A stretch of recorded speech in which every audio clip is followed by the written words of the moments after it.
Vamos à palavra.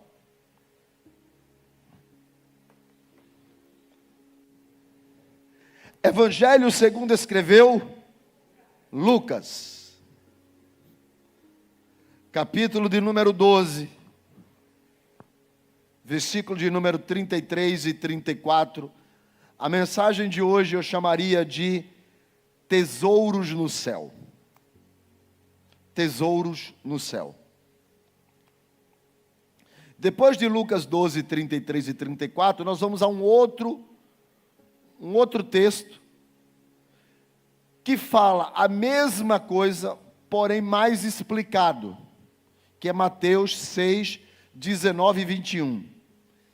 Eu poderia ficar só em Mateus 6, 19 e 21, mas não teria graça de não começar por Lucas. Então vai começar por Lucas. Lucas 12, 33, vou deixar você procurar na sua Bíblia. Depois você vai para Mateus capítulo 6, vou deixar você procurar também na sua Bíblia, 6, 19, Lucas 12, 33 e 34.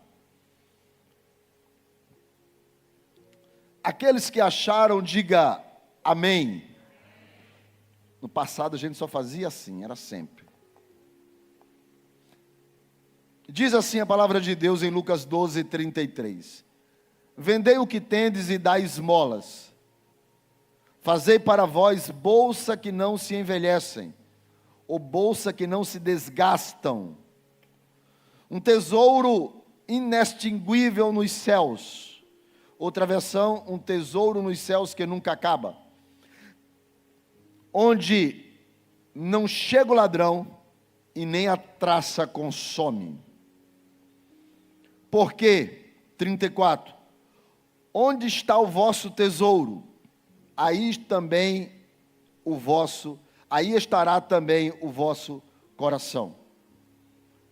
Mateus capítulo 6, versículos 19 até o 21. Não acumuleis para vós outros tesouros sobre a terra, onde a traça e a ferrugem corrói, e onde ladrões escavam e roubam. Mas ajuntai para vós outros tesouros no céu, onde a traça nem ferrugem corrói, e onde ladrão não escava e nem rouba. 21. Porque onde está o teu tesouro, aí estará também o teu coração. Recentemente, eu li algo sobre desapego. Coisas que você, na verdade, não usa, não manuseia, e você só guarda, só acumula. Inclusive, falava de, se não usa, se não tem utilidade em 6 meses, joga fora. Como eu sou meio acumulador, eu coloquei 1 ano. O hábito de acumular, inclusive, chega a ter uma série americana que fala sobre os acumuladores. Gente que guarda tudo, tudo. Outro dia desse eu estava assistindo um desses episódios e a pessoa pedia comida pelo iFood. E ela, quando chegava, ela guardava a caixa que veio o sanduíche. É um distúrbio psicológico. Um distúrbio, não é? Que é um desequilíbrio, que gera um desequilíbrio. Porque, na verdade, tudo vira lixo, de uma certa forma, lixo. E nesses 2 versículos, Jesus ensinou 2 coisas.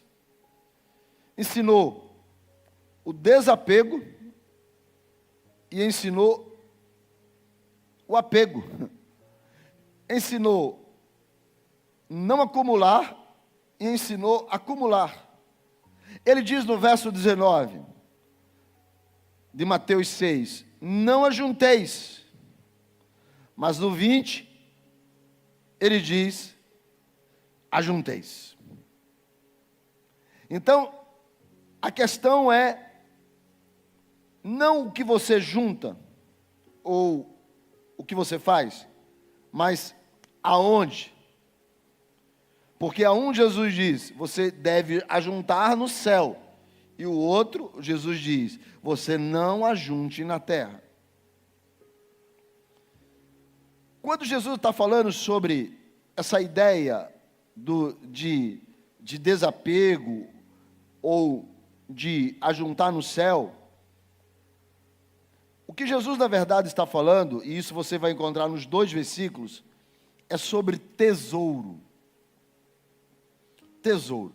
Porque tanto em Lucas 12:34 como em Mateus 6:21, a ideia ali é tesouro. Por isso que ele diz, tesouros na terra, tesouros no céu.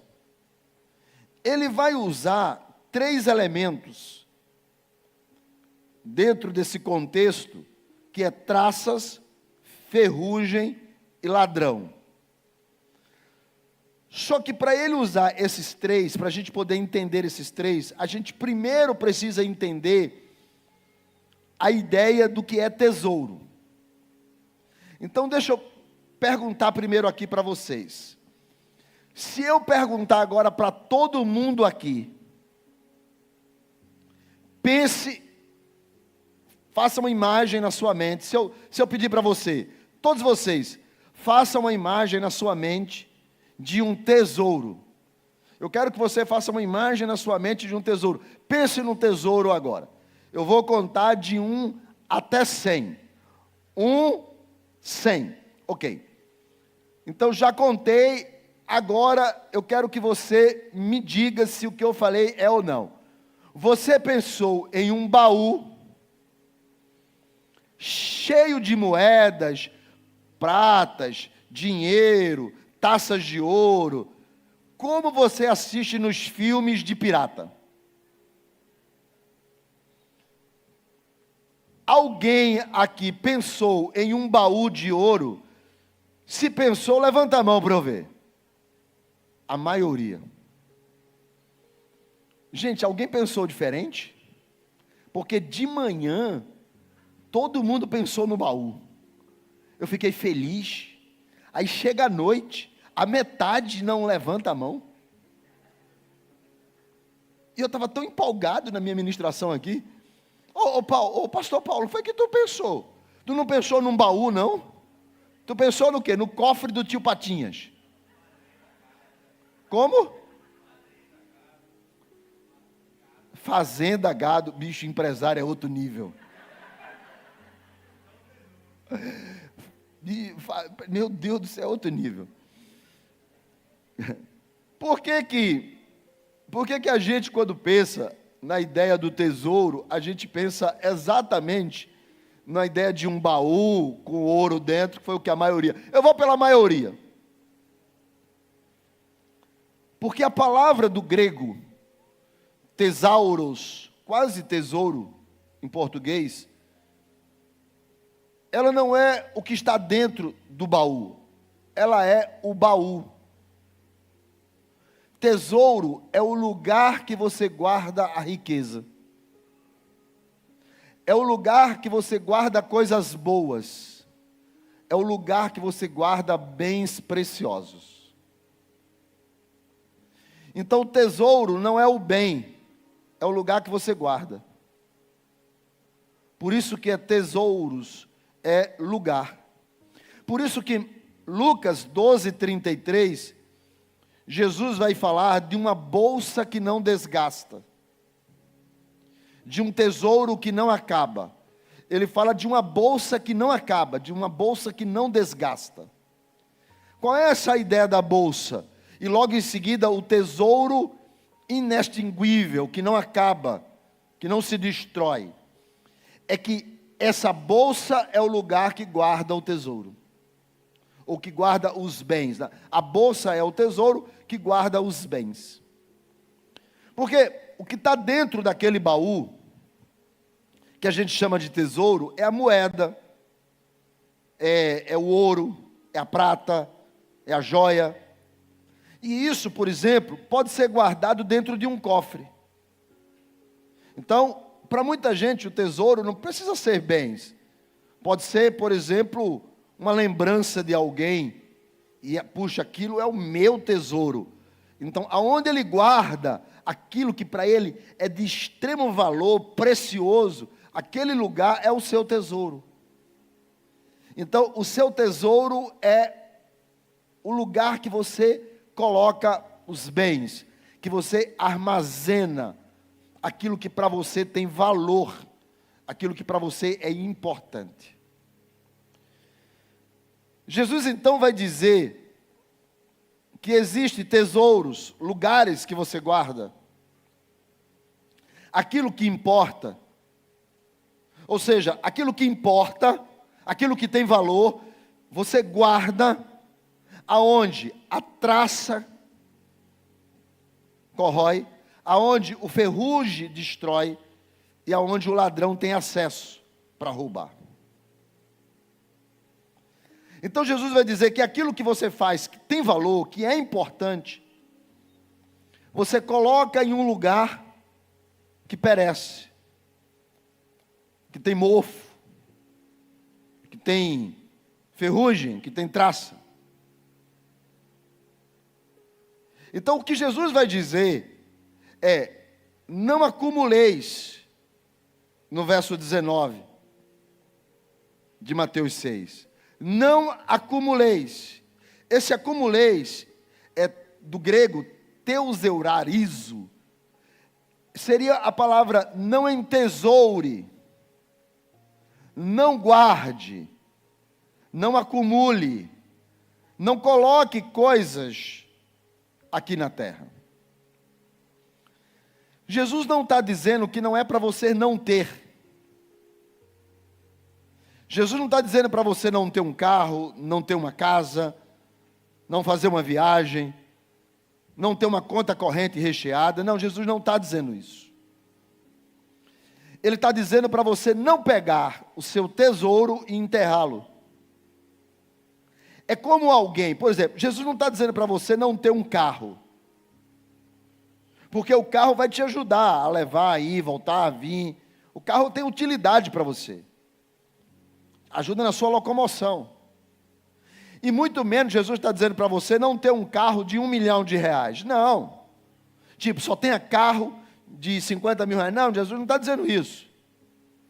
Jesus está dizendo para você não ter na sua garagem 10 carros para ficar olhando para ele.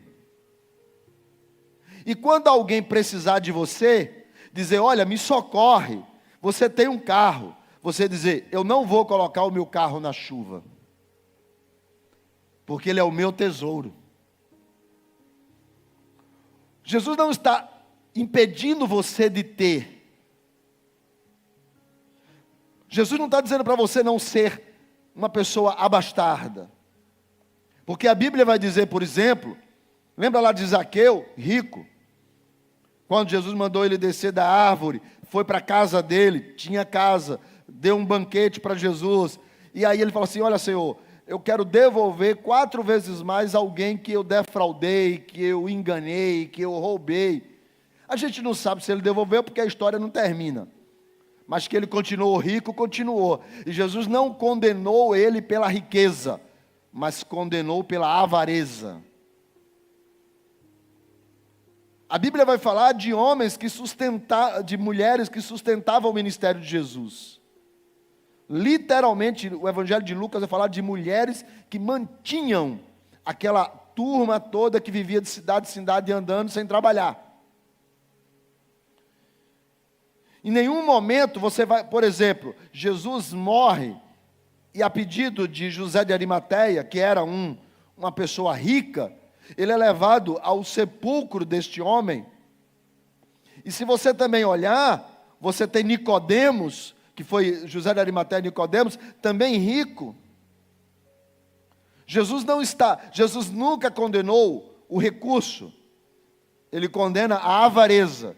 Por isso que ele vai falar de você vender e dar aos pobres.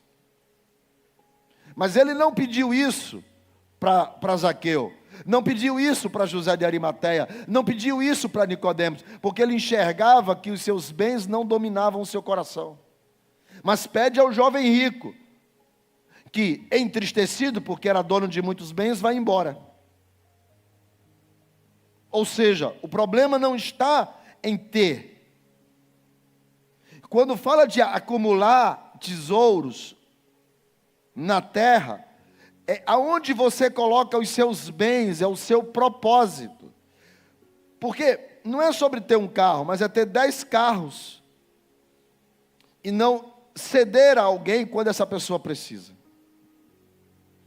É como alguém que mora numa casa, porque não é que Jesus esteja reclamando ou vá condenar alguém que mora numa casa grande, com piscina, com sauna, com 4 quartos, uma família ali grande, uma mesa para 12 pessoas, para domingo fazer aquele almoço de família. Não, Jesus não está condenando isso. Agora, um camarada mora sozinho, numa casa de 20 quartos, com 2 piscinas olímpicas. Isso é entesourar, é ter sem propósito, só por ter. E não é somente na questão financeira, porque existem pessoas que também agem de forma equivocada com o seu tempo, entesouram o tempo, guardam ele para não fazer nada. A Bíblia vai chamar de preguiçosos. Gente que usa o seu conhecimento para si próprio e não passa para ninguém. A Bíblia diz que essa é uma sabedoria maligna, porque toda sabedoria precisa ser distribuída, todo conhecimento precisa ser compartilhado. Então a Bíblia vai sempre mostrar que a ideia do entesourar, de acumular, guardar, é aonde você faz, e ele condena quando você faz isso dizendo na terra. Porque aqui na terra, tudo é temporário. Tudo. Não existe nada permanente. Aqui na terra, tudo é passageiro. É corruptível. Se corrompe. É esquecido. Como eu ouvi de um pastor na África, tudo vira lixo. Tudo vira lixo. Nós moramos numa casa grande, eu e a pastora Leonor. E casou-se o primeiro filho, casou-se o segundo agora. E a gente está em dúvida se a gente vende a casa e vai morar num apartamento, ou espera os netos para encher ele, para a casa ficar ocupada com os netos. Os quartos dos solteiros já serão transformados com camas de casais, porque, graças a Deus, eles gostam de estar lá em casa, mesmo que é só para filar a boia, mas gostam de estar, e a gente ama isso, eu e a pastora, a gente ama isso, mas eu fico pensando, porque o piso que eu coloquei lá em casa, isso quando eu era empresário, estou falando de 30 anos atrás, o piso da sala é importado, mandou-se buscar, e era diferente, 30 anos atrás, hoje, meu Deus do céu, mas era diferente. Aí eu vendo a casa para uma construtora, ela vai construir um prédio. Sabe o piso que eu suei para botar lá na sala? Vai virar lixo. Vai virar lixo. Sabe aquelas pessoas, não sou contra não, não sou contra. Mas tem gente que só usa camisa se for Hugo Boss. Aí vem a traça, faz um buraco. E sabe o que é que Hugo Boss vira? Pano de chão. Vira lixo. Tem gente que vive para o carro. Eu não sei se alguém conhece alguém assim. Vive para o carro. Um dia, esse carro vai terminar na sucata. Vai virar ferro velho. Vai virar lixo. Sabe o descanso do guerreiro? Aquela cama que você tem, que você aperta um controle e ela vibra, que você comprou em 24 parcelas. Um dia ela quebra. E você vai ter que jogar fora. Ou seja, você está deitado no que no futuro é lixo. Tudo em sua volta é temporário. Tudo. A casa. Essa semana, eu me reuni com a pessoa e eu estava escrevendo. E ela disse, pastor, há 2 anos atrás nós estivemos aqui para uma reunião, o senhor anota tudo. Eu disse, eu tenho um caderno de 20 anos, 30 anos atrás. Depois que eu li esse negócio que eu preciso me desfazer, eu estou já me desfazendo de alguns cadernos, rasgando, jogando fora, para ver se eu fico pelo menos com uns de 5 anos para cá, que são as anotações mais recentes. E ela disse, meu pai era assim. Meu pai tinha coleção de CD, de LP, de fita cassete, de um monte de coisa, de livros, coleção imensa de livros. E tinha também coleção de fotos, fotos da família dele, fotos da nossa família, fotos quando eu era pequena, fotos da gente viajando. Meu pai tinha, eu fiquei com as fotos, essas fotos estão em uma caixa. Os LPs, os cassetes, os CDs, as coisas, minha mãe deu tudo. Agora, as fotos, que é a lembrança que nós temos, que a minha filha lá, para eu mostrar quem era o avô dela, está lá, mas eu vou ter que me desfazer, porque as traças estão comendo as fotos. Porque as traças é um bichinho, é uma mariposa, é um inseto, que ele come celulose. Então, ele gosta de estar dentro dos armários, dentro das caixas, dentro de lugares escondidos.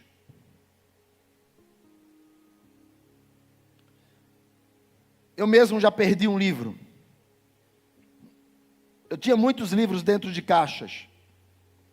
E um dia eu me lembrei que eu tinha um, que eu precisava consultá-lo. E então eu fui lá nas caixas e abri as caixas, e quando eu peguei o livro, a capa era aquela capa grossa, vermelha, dura. E quando eu abri o livro, havia 3 caminhos. A traça havia comido o livro. E eu não pude consultar o livro. E eu joguei caixas de livros fora por causa das traças. Jesus está falando da traça do ferrugem e do ladrão. E ele diz que as coisas que você faz na vida, ou seja, aquilo que é importante para você, mas você coloca na terra, a traça, o ferrugem e o ladrão têm acesso. O que é a traça? É o inimigo silencioso. A traça não faz barulho. Ela não avisa que está destruindo você. Ela não avisa que ela está comendo por dentro e deixando a capa bonita por fora. Ela vai consumindo você aos poucos. Ela não avisa. Você pode até manter a mesma aparência de um livro intacto, mas quando a traça come, não é mais aproveitável aquele livro. Então, às vezes, a gente constrói, a gente estuda, a gente se forma, a gente poupa, a gente compra, a gente adquire. E nada disso é errado. Mas aí a gente deixa que a traça destrua o tesouro. E o que é a traça? É o que existe dentro de você por dentro. É a vaidade. Quando você termina aquele curso, e agora é chamado de doutor, e quase não pisa mais no chão. É o orgulho, porque você veio lá da comunidade de não sei da onde, e hoje mora na avenida de não sei da onde, e consegue xingar os que ainda continuam morando lá. É a aparência. Gente que não senta com todo mundo. Gente que por ter, por possuir, por construir tesouro na terra, deixou que por dentro a traça consumisse. É a soberba. Por isso que existe gente, crente, que deixa que o diabo entre dentro de você, porque o seu coração foi corroído pela traça. Gente que antes pulava aqui em cima, dava glória, chorava. Hoje é inimigo da igreja, inimigo do pastor, inimigo de pessoas que um dia dentro de uma sala oraram junto. Por quê? Porque deixou que a traça comesse o seu coração. Não deixe que nenhuma raiz de amargura cresça dentro do seu coração, está escrito. Porque se ela crescer, ela contamina você e contamina muitos. Sabe quando você, deixa eu dizer uma coisa para você, real. Quando você fica com raiva do pastor. Quando você passa pelo pastor e ele não fala com você. E você acha que ele é prepotente, que ele é isso, que ele é aquilo. Porque, normalmente, os outros, eles são a expectativa que nós criamos. E quando essa expectativa que nós criamos não corresponde, a gente fica com raiva. E muita gente fica, muitas vezes, com raiva do pastor da igreja. E fecha o coração. Briga por qualquer outra coisa, e aí fecha o coração, e aí não senta mais no culto. Ou quando vem, mas não recebe. Porque você não está enxergando alguém que está sendo mensageiro de Deus, você está enxergando aquela pessoa que você está com raiva. Então você fecha o coração, você não deixa a palavra fazer efeito dentro de você, e tudo que a gente fala você trava. E quando você fecha o coração, aí o diabo fala assim, opa, cheguei. Porque se você perde a capacidade de ouvir a palavra, você perde a fé, porque a fé vem pelo e ouvir a. Agora você fecha o ouvido para a palavra por causa do mensageiro. O coração fica vazio, o diabo encontra a guarida e você cai. Por isso que a primeira coisa que muitas vezes o diabo tenta fazer é fazer com que as pessoas não simpatizem com o seu pastor. Ou com o seu líder, porque ela fecha o coração, e quando ela fecha o coração, quando ela começa a achar um monte de coisa dele, o diabo encontra espaço. Isso é a traça. Ela trabalha silenciosamente, ela trabalha por dentro, ela come você por dentro, ela destrói você por dentro. E toda a sua construção perde o maior propósito que Jesus disse para aquele homem rico. Que ele tinha que largar tudo e seguir Jesus. para que ele pudesse primeiro buscar o reino, para que as demais coisas vos fossem acrescentadas. Quando Davi está construindo, quando Davi está reinando, ele está morando em um palácio. E um dia ele diz assim, ele pensa, né? Ele fala: poxa, eu moro num palácio, olha que tamanho, olha que coisa suntuosa, grandiosa. E o Deus a quem eu sirvo, que está representado pelaquela arca, que está a lei de Deus, mora em tendas. Ele disse: enquanto eu, Davi, um rei, colocado por Deus, moro no palácio, o Deus que me colocou aqui é adorado em tendas. Ele disse: vou fazer um templo para Deus. Porque o projeto do templo que Davi fez, que era a réplica do tabernáculo, ele construiu e entregou o projeto para Salomão. Salomão construiu, mas o projeto veio de Davi. Então ele faz algo suntuoso, ele faz algo grandioso, ele faz algo não sei quantas vezes maior do que o seu palácio. Uma certa noite, Deus aparece a Davi e fala: Davi, Senhor, Davi, eu sei os seus planos. Você está pensando em construir um templo para mim. Você pensa que eu sou um Deus que habito entre quatro paredes? Eu sou um Deus que nem os céus e nem os céus dos céus podem me conter. A terra é o banco dos meus pés.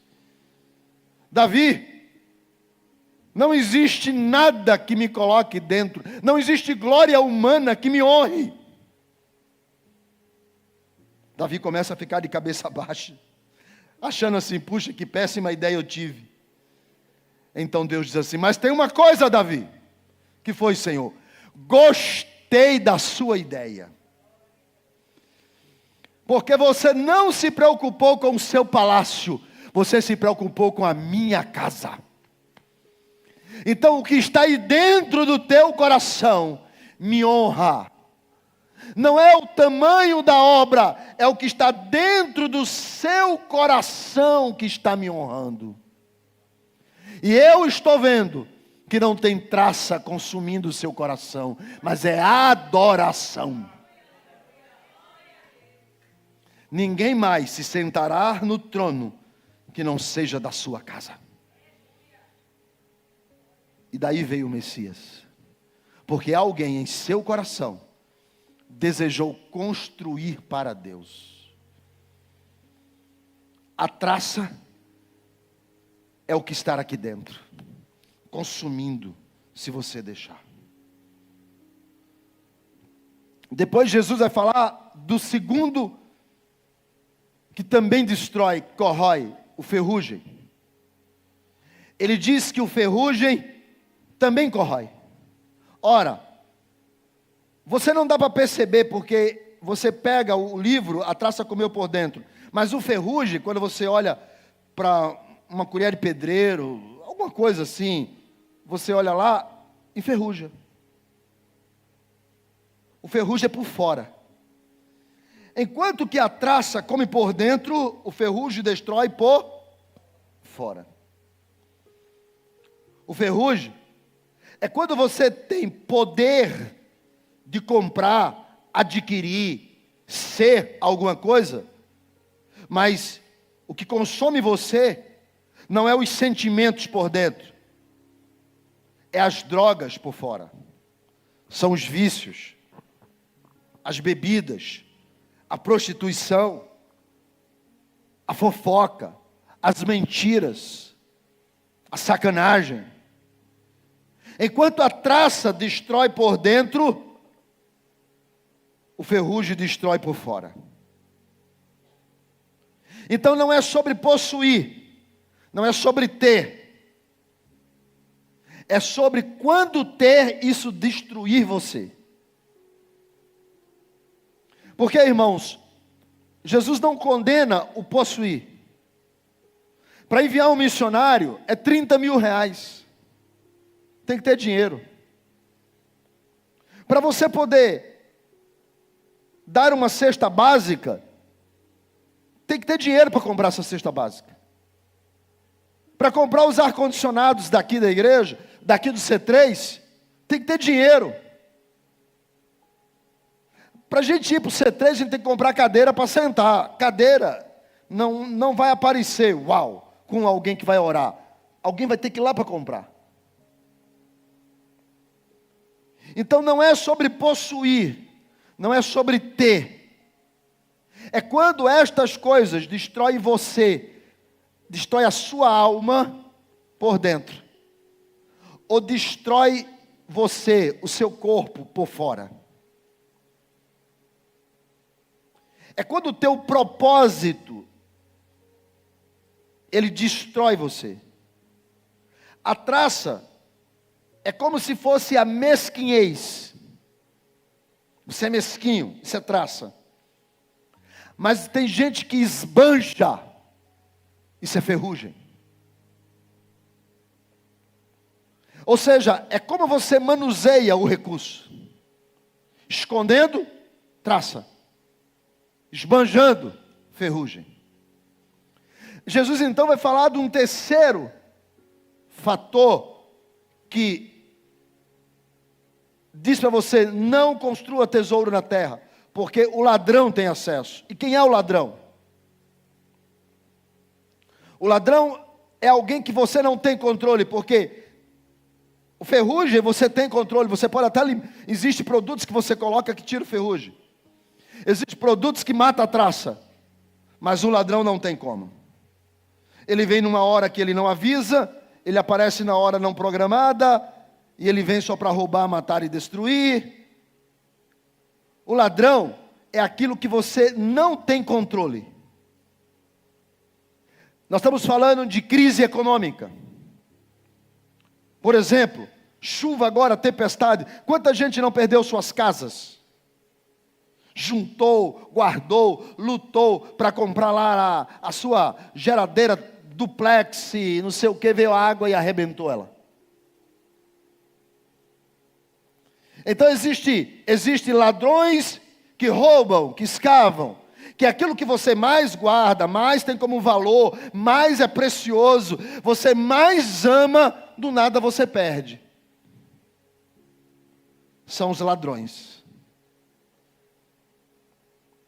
Então Jesus vai dizer, preste bem atenção, você está entesourando aonde?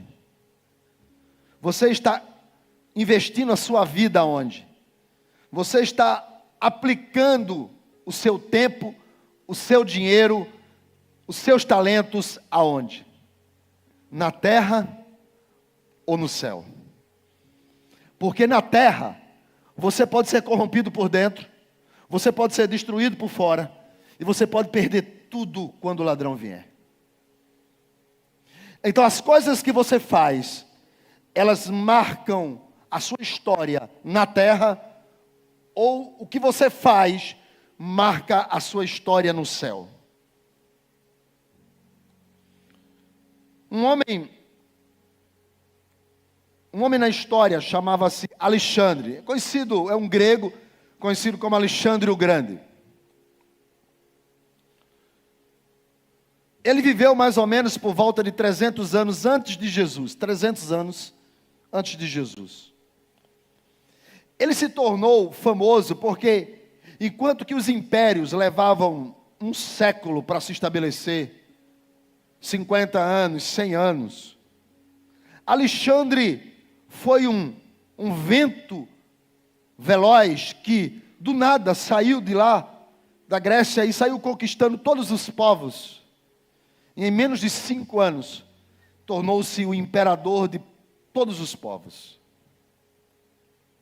Mas ele morreu aos 32 anos. Contraiu uma febre, que a história não disse se foi malária, febre tifoide, infecção pulmonar por causa de ferimentos de guerra, ou se ele foi envenenado. O certo é que em 10 dias Alexandre morre.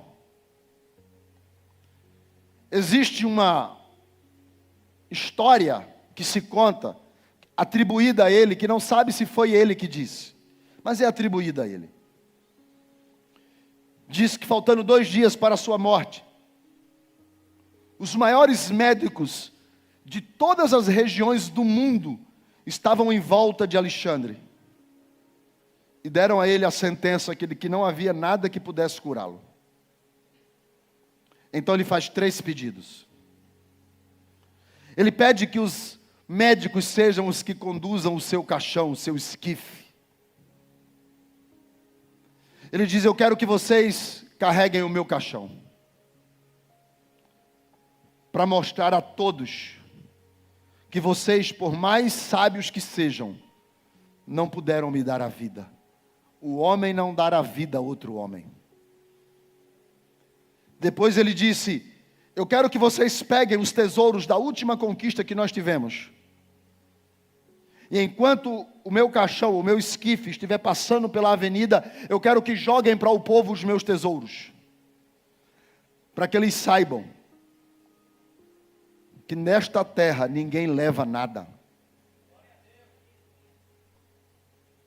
E eu quero ser sepultado com as mãos para o lado de fora, para que todo mundo veja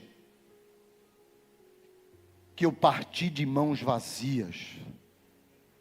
Por que querer tanto? Não se sabe se isso é atribuído de fato a ele, se isso é dele, apesar de ser atribuído a ele. A questão é que um homem mais poderoso que existiu 300 anos antes de Cristo morreu em 10 dias de uma infecção. Ou seja, quando Jesus disse: entesoure, faça tesouros nos céus, ao invés de fazer na terra, porque aqui na terra o ladrão pode vir do dia para a noite e você perde tudo. Então, como fazer tesouros no céu? Como construir no céu? Como eu posso entender que eu preciso construir aonde a traça não destrói, aonde o ferrugem não acaba e aonde o ladrão não rouba? Se tesouro é o lugar onde você coloca os seus bens preciosos, então que bens são esses para você colocar eles no céu? O que é que você dá importância? Eu dou importância ao meu conhecimento. Então Jesus está dizendo: pegue esse conhecimento e coloque no céu, ao invés de colocar na terra. Não que esse conhecimento da terra perca. Você pode sim pegar esse conhecimento e você pode, eu sou um professor, então você vai dar aula aí fora e vai cobrar, vai trabalhar em uma escola pública, uma municipal, uma estadual, uma particular, uma universidade, você vai dar aula. Você é um professor, muito bem. Você tem talento, Deus te deu o dom. Você vai com esse seu dom construir a sua história, a sua casa, sua família, seu carro. Ok, você está construindo, mas tudo isso que você construir aqui, em troca do salário que você recebe, fica aqui. Agora você decide, com o talento que Deus te deu, se eu vou dar aula aos teens. E com a mesma força que eu preparo uma aula, que eu levo para aquela turma, eu também vou levar para a igreja. E eu vou falar de Jesus para eles. E eu vou construir Jesus no coração deles. E eles vão crescer. E vão ser homens e mulheres de Deus. E sabe o que é que vai acontecer? O ferrugem não vai consumir. A traça não vai consumir. O ladrão não vai consumir. Porque o nome dele vai estar escrito no livro da vida. Você pode ser um bom técnico de informática. Então você cobra uma grana boa, porque, claro, muitos anos de estudo, para você trabalhar em uma empresa onde algumas empresas chamam você para consertar computadores. E você trabalha consertando computadores. Então você tem a igreja. Chega na igreja, nós precisamos aqui dar uma revisada. Às vezes o nosso computador aqui do telão trava. Aí você vem me cobrar para consertar o telão do computador. Enquanto que você aqui na terra, você está construindo para você. E que você é passageiro, vai passar e você vai continuar construindo para você. E o que é construído aqui, fica aqui. Mas quando você coloca as mãos no computador da igreja, e no domingo seguinte ele não trava mais, e uma pessoa aqui no culto está ali ouvindo aquele vídeo, vendo aquela coisa, vendo a cena, o versículo que é projetado aqui, a mensagem que é mais dinâmica, então você acha que você construiu para os homens ou construiu para Deus? Você colocou tesouros na terra ou você colocou tesouros no céu? Não é sobre ter, é sobre como usar o que tem. Não é sobre fazer, é sobre fazer para quem. Não é sobre possuir, é possuir, mas é entregar a quem. Nós estamos o tempo todo construindo na terra, para nós. Então Jesus disse, há algo melhor para fazer. Construa para a eternidade. Construa para o céu. Porque lá nenhum sentimento destrói. Lá nenhum ferrugem externo consome, porque você vai ter um corpo glorificado. Lá ladrão não rouba. Não é sobre cobrar a igreja. É sobre fazer para quem? Não é sobre receber ofertas e dízimos dos irmãos para fazer trabalho para a igreja. É sobre para quem você está fazendo. Quem você está investindo? Aonde você está investindo? Porque se você trata a casa de Deus como mais um lugar, esse não é o lugar do tesouro. Se você trata a casa de Deus como mais uma coisa, esse não era o lugar do tesouro. O lugar do tesouro é onde você tem vida com Deus. Tempo de oração.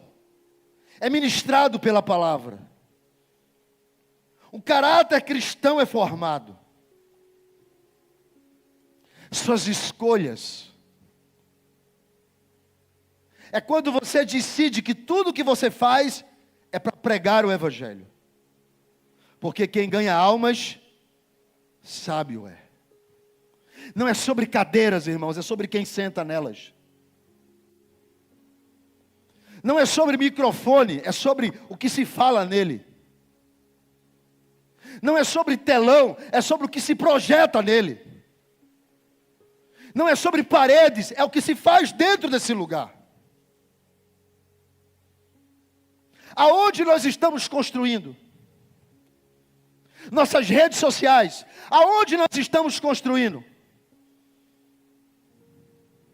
Será que o meu dinheiro no banco, eu só penso nas minhas coisas? Ou eu penso, Deus, eu posso usar esse dinheiro para alguma coisa no teu reino?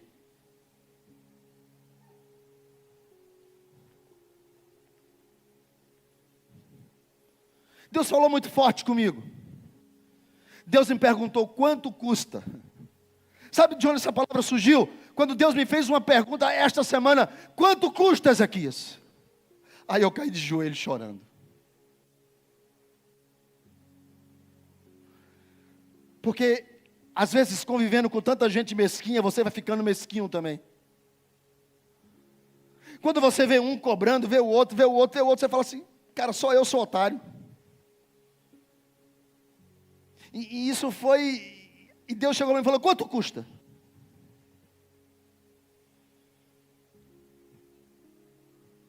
Meu filho mais novo vendeu o carro dele, me entregou o dinheiro e falou, pai, isso aqui é para a igreja.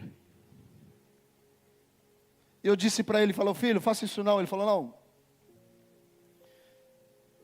E eu transferi para a igreja.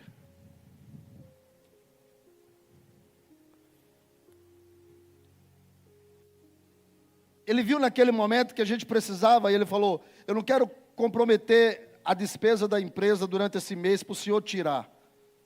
Então, está precisando. Isso foi o ano passado. Então eu vou doar. E ele vendeu o carro dele e doou à igreja. Ficou sem carro, claro, ficou usando o meu. Mas eu guardei aquilo no meu coração, porque eu e a esposa conversando ali na cama, e Deus disse, e ela falou para mim, glória a Deus por isso. Eu falei, amor, acho que ele não deveria fazer isso. Ela falou, mas glória a Deus por isso significa dizer que ele aprendeu com você. O tempo passou. Ele recentemente comprou um carro, ao invés de ser à vista, parcelado. Mas aí a semana passada ele casou. Na quarta-feira, ele me procura e fala assim, pai, eu preciso resolver um problema com o senhor. Eu falei, qual é? Nós precisamos colocar tenda em todo o campo, aonde vai ter o casamento. Porque a previsão é de chuva, tempestade. Falei, não dá para juntar tudo ali na frente, não? Ele falou, não. Quanto custa essa tenda? E ele deu o valor. Eu falei, irmão, aí é demais. Não tem como. Meter tenda naquele campo todo, não tem como. E aí eu falei, olha, deixa para a gente resolver isso quinta-feira, que era amanhã, era no dia seguinte. Deixa a gente resolver na quinta.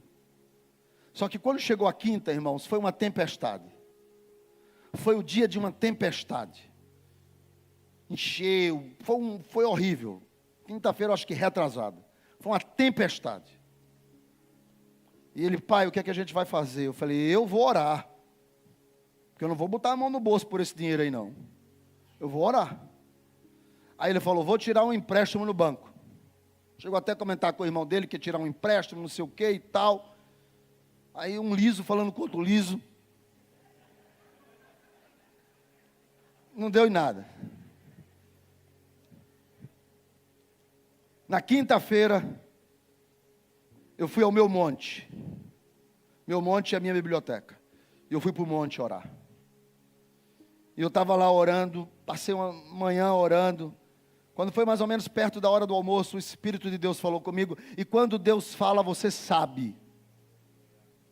Não adianta vir contando, pastor, eu tive um sonho, acho que Deus falou comigo, se eu puder interpretar. Se tu não sabe, eu vou saber. Porque quando Deus fala, você sabe. E eu estou orando, Deus fala. Eu paro a chuva no sábado de meio-dia. Só vou voltar a chover próximo domingo, no domingo à noite.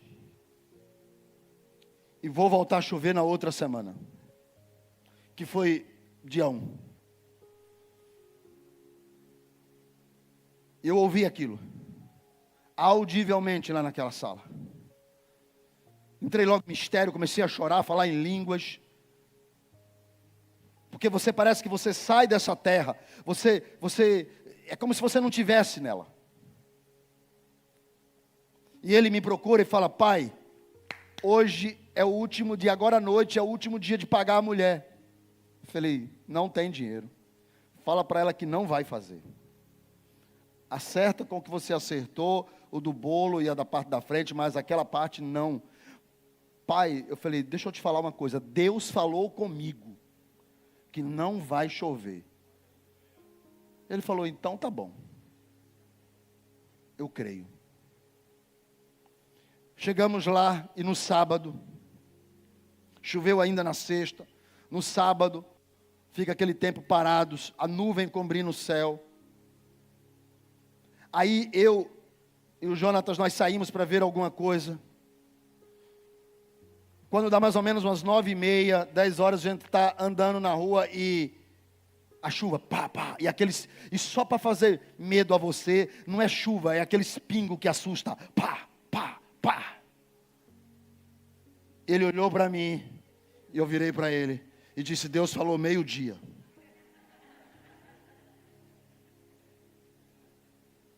E aí eu fiz uma oração, eu falei, Senhor, eu sei que o Senhor disse que abriria o tempo de meio-dia, são 9h30. mas eles estão arrumando lá. Então vou te fazer um pedido. Não é para abrir o tempo, que é meio-dia, mas segura a chuva. Não manda essa tempestade. Deus segurou a chuva. Meio-dia, o tempo abriu. E o casamento aconteceu sem nenhuma gota de água. Nós estamos na mesa, e uma pessoa que ele está conversando para ser sócio dele, nós estamos olhando para ela e ele fala, bonito o casamento. Ele não é brasileiro. Então ele fala, bonito o casamento. Eu falei, é legal. E eles são ateus. Ateus, graças a Deus. E aí eu digo para ele assim, vou te falar uma coisa, amigo. Estava programado para chuva, e eu printei a mensagem da APAC, mesmo que não tenha valor algum a APAC, mas eu printei a mensagem da APAC. E mostrei para ele, falou aqui, ó, tempestade. Só que o Deus a quem eu sirvo, falou para mim, não vai chover. E não choveu. Agora, como já passou, então vou te dar só um recado. Amanhã, domingo, à noite, vai ter chuva. Porque o Deus que disse para mim que não ia chover, também disse que amanhã vai ter chuva. Então, quando começar a chover, quero que você lembre que o Deus a quem eu sirvo fala. Nós chegamos no domingo, era mais ou menos umas 7, 8 horas, paramos, fomos comer um churrasquinho, comemos um churrasquinho, fomos para casa, meu filho pegou o carro dele e foi embora. Eu entrei com a pastora em casa, subi as coisas, quando nós entramos no quarto, fechamos a porta, eu olho para ela e digo, eu espero que Mário esteja olhando para o céu, porque Deus está mandando chuva como Ele disse que ia mandar. Quando foi esta semana, eu dobrei os meus joelhos e disse, Deus, cadê o povo? Cadê o povo no louvor?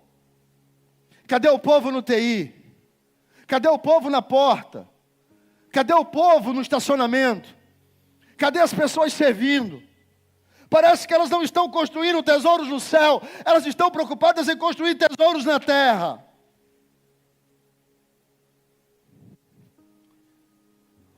O Espírito Santo olha para mim e fala, e você? Para de estar olhando a vida dos outros. Vai olhar a sua. E você? Eu falei, mas Deus, mais nada. Quanto custa segurar a chuva?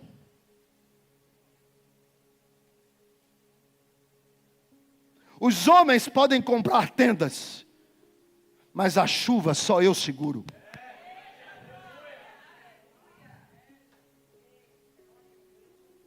O que você está fazendo para mim é pouco.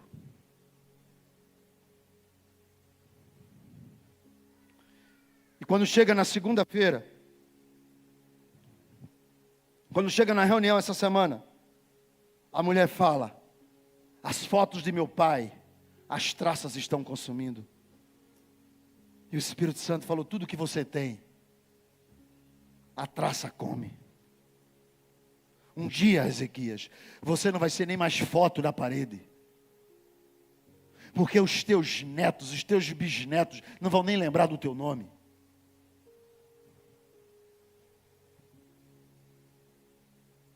Eu dei 3 opções para o meu filho, que está esperando um filho com a esposa.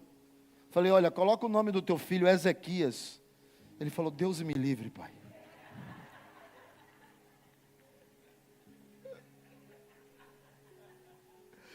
Pelo menos quando alguém perguntar para ele, que nome é esse? Ah, de um avô meu, sei lá quem ele era.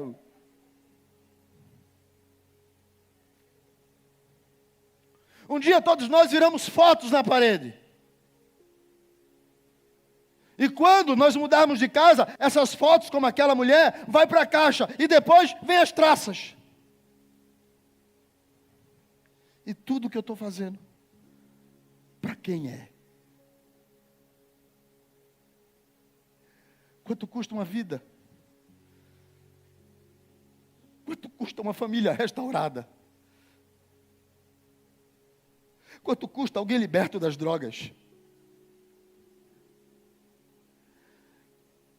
custa o meu casamento, quanto custa a minha paternidade, quanto custa os filhos que eu tenho, quanto custa a esposa que eu tenho, quanto custa o Deus a quem eu amo, quanto custa.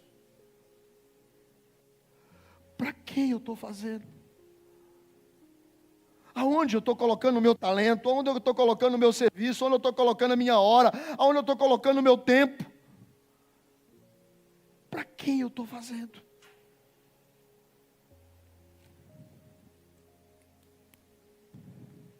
Eu preciso fazer mais. E você também. Nós precisamos construir tesouros no céu. Então não é sobre eu fazer e ganhar dinheiro com aquilo que eu faço, que isso é correto. Não é sobre eu fazer e eu investir em minha viagem, ir para Paris, que a única coisa que tenho que fazer é bater uma foto na Torre Eiffel, e hoje o Photoshop também faz, mas é legal. Não é sobre isso. É sobre o que é que eu estou fazendo no reino. Como que eu estou servindo a Deus? Como que eu estou dando o meu talento? Como que eu estou dando o meu tempo? Como que eu estou usando a minha mente? Como que eu estou usando a minha capacidade? Como que eu estou mergulhando nele? Como? Porque senão não tem sentido dele ter me salvo. Está escrito: eu salvei vocês, fiz de vocês uma nação santa, um povo adquirido. Eu tirei vocês das trevas, coloquei vocês em uma maravilhosa luz. Para quê, Deus? Para que vocês anunciem, proclamem, digam que eu virei e eu salvo aquele que se entregar a mim. Será que de fato nós fazemos para Ele com a dedicação que a nossa boca diz que faz? Nessa noite, eu queria que nós parássemos para pensar aonde nós estamos entesourando, aonde estamos colocando tempo, recursos, talentos, dons, capacidade. Aonde estamos colocando? Porque se estivermos colocando na terra, o ladrão do nada aparece, a traça e o ferrugem corrói. Mas se estivermos colocando tudo isso no céu, na eternidade, eu creio nisso, irmãos. Eu creio nessa eternidade que eu falo, e eu creio nesse Jesus que salva, e eu creio nesse que virá, e eu creio nele que voltará e não tardará. Fique de pé.